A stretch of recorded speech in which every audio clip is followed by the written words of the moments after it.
khususnya dalam rangka mengimplementasikan target-target program prioritas Bapak Kapolri di bidang transformasi organisasi.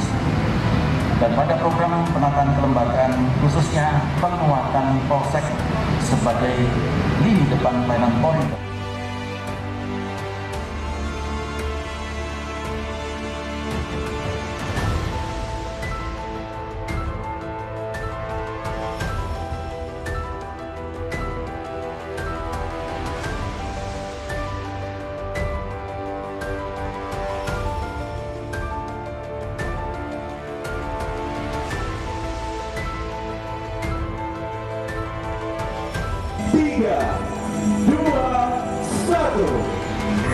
Hal ini dikabulkan tepuk tangan yang paling meriah, pengukuhan dari masuk sektor jajaran Polres Sumatera Selatan.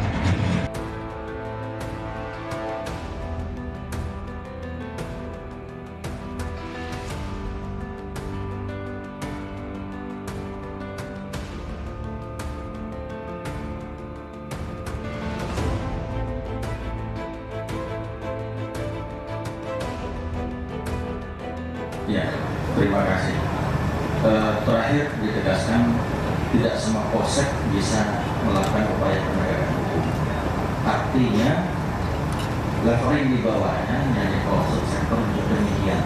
Nah, kita akan melihat lagi nanti apakah nanti polsek sektor yang kita harapkan juga menjadi kepanjangan tangan dalam proses penanganan perkara ini nanti juga cukup diawali dengan tugas-tugas penyidik, di mana kalau polseknya tadi diberikan kewenangan proses penegakan hukum dan penyidikan, dan kita akan melihat itu.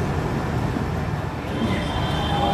Terima kasih. 241 kita masih kurang sebanyak 79, tetapi dengan usulan yang tadi ada yang dalam pengkajian di Mabes Polri tinggal 55 saja.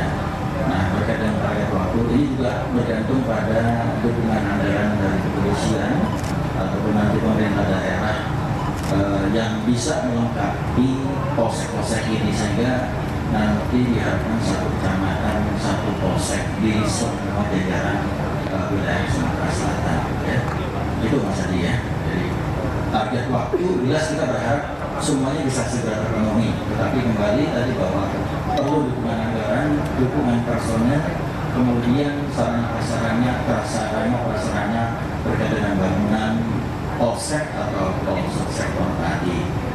Tadi Bapak saya untuk yang pelayanan tetap bisa, Mas ya, pelayanan dalam menerima laporan, tetapi tindak lanjut dari proses penanganan tadi yang kembali apakah polseknya nanti di atas ini diberikan kewenangan